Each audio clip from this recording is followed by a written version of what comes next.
अब एक बार ब्रिटेन की बात कर लेते हैं। सो ब्रिटेन में क्या होता है देखो, जहां तक बच्चे ब्रिटेन की बात है ना, ब्रिटेन को कोई नेशनल अवेयरनेस का प्रॉब्लम वहां नहीं था, या फिर वहां कोई दूसरा किंग रूल नहीं कर रहा था। ठीक है। सी, the model of the nation or the nation states, some scholars have argued, is Great Britain. In Britain, the formation of nation state was not the result of a sudden upheaval or revolution. It was the result of a long drawn out process. और वहां democracy तो बहुत पहले से ही चलती आ रही थी। ठीक है। बट क्या क्या चीजें हुई हैं और क्या हल्की सी नेशनल अवेयरनेस की कमी थी या क्या थी, वो एक बार हम यहाँ पे डिस्कस करेंगे। Kindly pay attention. ऐसा कुछ यूनिफिकेशन वाला काम वहां पे नहीं हुआ है। See this. That's why it is a strange case of Britain as given under NCRT. Now see this. First of all, there was no British nation before 18th century. 18th century मतलब 1700 से पहले Britain as a nation was not there. British islands were inhabited by different ethnic groups. I hope you know that Britain is an island country. If this is Europe, यहाँ पे भी Europe है, जो ये part है this is Britain. ठीक है। ये है Britain. It's an island nation, चारों तरफ पानी है और बहुत सारे छोटे छोटे आइलैंड्स भी थे। और ये सारे आइलैंड्स अलग अलग एथनिक ग्रुप्स द्वारा रूल किए जाते। ये एथनिक ग्रुप्स मतलब अलग अलग कल्चरल ग्रुप्स के द्वारा। पहली बात, there was no British nation prior to the 18th century. The primary identities of the people who inhabited the British Islands were ethnic ones, such as English, based on language, Welsh, Scot, Irish.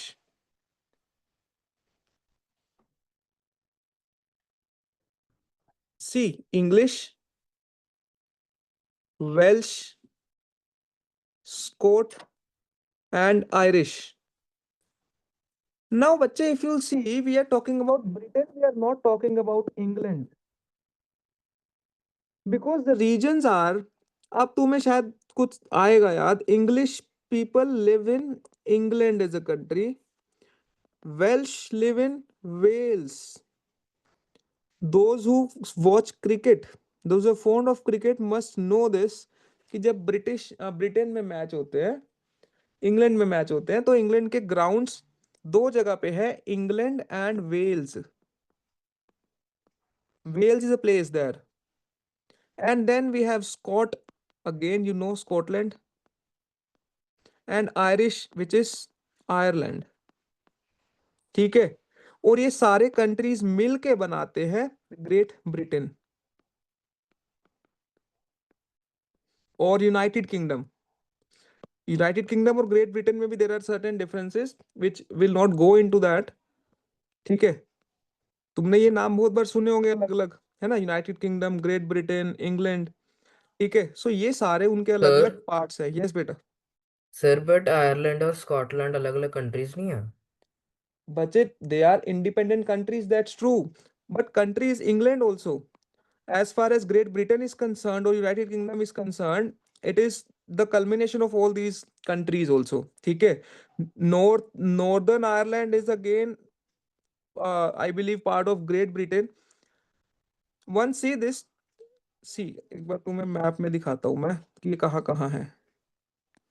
These are separate countries also, मगर इनका इनके ऊपर कुछ rule बच्चे collectively ना राजा का रहता है, जो द किंग ऑफ ब्रिटेन है ना, उसका भी रूल रहता है। See this.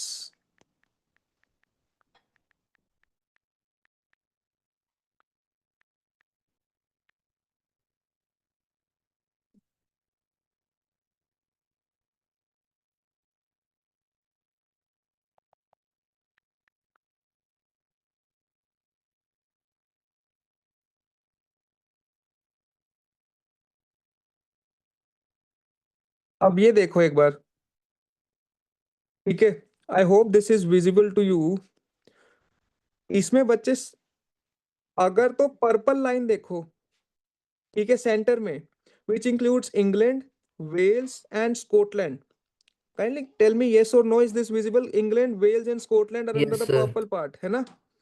तो इस चीज को तो मिला के बोला जाता है ग्रेट ब्रिटेन, ठीक है? प्लस इसके साथ अगर नॉर्दर्न आयरलैंड को इंक्लूड कर दें तो it is known as United Kingdom, ठीक है? हाँ, आयरलैंड अभी पीछे कुछ सालों पहले ये अलग कंट्री बना दिया गया, और अगर Ireland, Republic of Ireland is separate also, Republic of Ireland plus Northern Ireland को अलग कर दे, see this Northern Ireland, Republic of Ireland is complete Ireland, but Northern Ireland को थोड़ा सा कंट्रोल दिया गया है of this Great Britain which comes under United Kingdom. Again, that's why I'm saying don't go deep into this. And together, all this known as British Isles. ठीक है? That's it. I hope this is clear, everyone. Yes or no? Yes sir. ये सारे अलग अलग regions सबको visible होंगे, है ना? Now see this. So English, Welsh, Scot, Irish, all these are different languages. Languages means different cultures, है ना? Cultures मतलब ethnicity. तभी बोल रहे हैं कि पूरा ब्रिटेन अलग अलग एथनिसिटीज में डिवाइडेड था, ये सब में। Then growth of English nation, now see, आज भी हम बोलते हैं तो साइनोनिमसली हम इंग्लैंड को ब्रिटेन से यूज करते हैं ना। ग्रोथ ऑफ इंग्लिश नेशन हुआ सबसे पहले तो as the English nation steadily grew in wealth, importance and power, it was able to extend its influence over the other nations and of the islands. England improve करता गया, England grow करता गया, मतलब वो रीजन जहां पे English language बोली जाती थी, ठीक है? जो ये पार्ट है ना इंग्लैंड वाला, सी दिस, इसकी कैपिटल इज लंदन, ये पार्ट ग्रो करता गया, इसकी पावर डोमिनेशन बढ़ती गई रीजन में। और इसी टाइम इससे देखो क्या हुआ, shift of power from monarchy to English parliament, this is 1688, it's not mentioned there, it's in your NCERTs, this incident in the history is known as Glorious Revolution. In higher studies you will understand this. Glorious Revolution is जब England में power shifted from king to parliament. If you know, king also exists in England, parliament also exists in England, है ना? But powers majorly are with parliament now. King is powerless. Powers हैं but बहुत कम है, nominal powers, very nominal powers. और ये incident हुआ था 1688 में, ठीक है? तो एक तो ये चीज हो गई, राजा से पावर पार्लियामेंट में पहुंच गई, इंग्लिश पार्लियामेंट के पास चली गई, पहली बात। देन एक और चीज हुई, एक्ट ऑफ यूनियन 1707, अभी we'll consolidated, don't worry, between England and Scotland, England और स्कॉटलैंड के बीच में एक संधि होती है जिसको एक्ट ऑफ यूनियन बोलते हैं। The Act of Union 1707 between England and Scotland that resulted in the formation of United Kingdom of Great Britain. See, United Kingdom of Great Britain एक बना दिया, किसमें किसके बीच में संधि हुई, इंग्लैंड प्लस स्कॉटलैंड, तो स्कॉटलैंड भी अब इनका पार्ट बन गया, पहली बात, ठीक है? मतलब इंग्लैंड अपना इन्फ्लुएंस स्कॉटलैंड पे कर पाया। Then Impact of Act of Union of 1707 क्या हुआ? The growth of a British identity meant that Scotland's distinctive culture and political institutions were systematically suppressed. अब स्कॉटलैंड में जो लैंग्वेज बोली जाती थी that was Scot, culture was the Scot, but English domination उस पे होती गई। Catholic clans that inhabited the Scottish Highlands suffered. You can skip this part also, ठीक है? No need to understand. You just need to know that Scotland is now under the Act of Union of 1707. Scotland became part of United Kingdom of Great Britain with major influence of the England और English people, English या फिर British people भी बोल देते हैं। That's it. And then Ireland कैसे आया UK में? देखो ये आया 1801 में, 1688। सर यस बच्चे। सर मुझे लीव करनी पड़ेगी सर, मेरी मैथ्स की क्लास स्टार्ट होने वाली है। ओके ओके बेटा, नो वरीज। सर मुझे रिकॉर्डिंग भेज देना आप। ओके,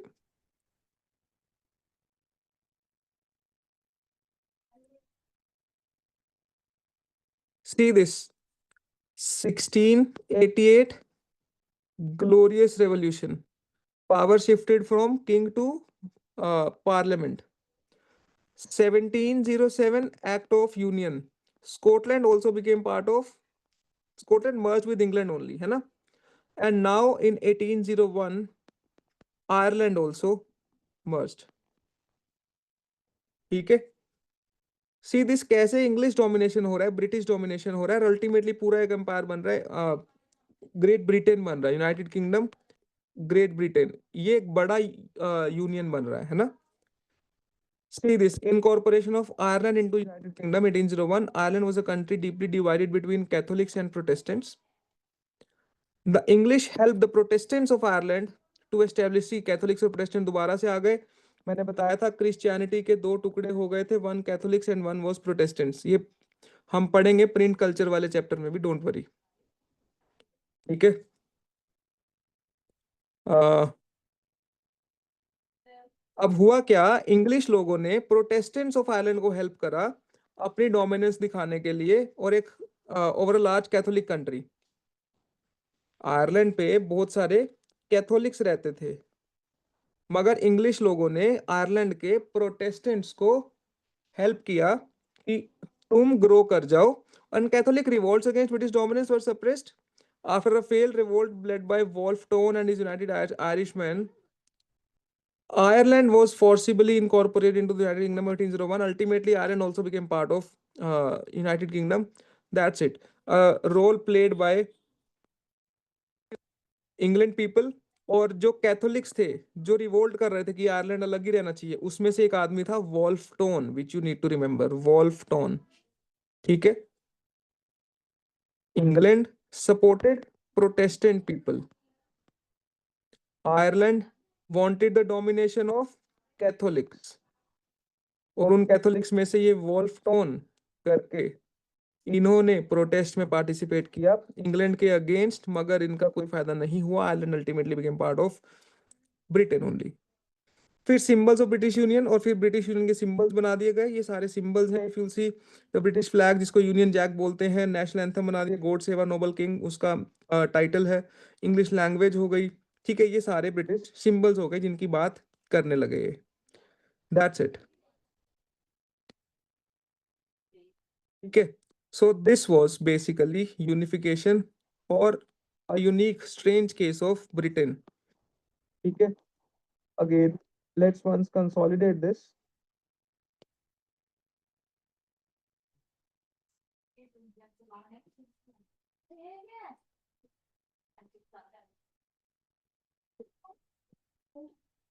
सबसे पहले there was no British nation before 18th century, पहली बात. अब आई होप ये चीज समझ आ रही होगी मैंने क्या बताया था, क्योंकि नो ब्रिटिश स्टेट मतलब अलग अलग एथनिसिटी के लोग थे, English, Welsh, Scot and Irish. फिर इंग्लिश नेशन की ग्रोथ होती है, मतलब इस पे से जो इंग्लिश बोलने वाले लोग थे उनकी ग्रोथ होती है. और फिर 1688 मोनार्की से पावर शिफ्ट होती है टुवर्ड्स द पार्लियामेंट.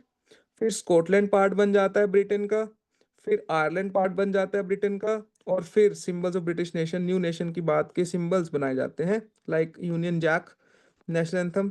ये टाइटल्स याद हों बस. ब्रिटिश फ्लैग का नाम है यूनियन जैक, एंथम का नाम है God save our noble king. That's it.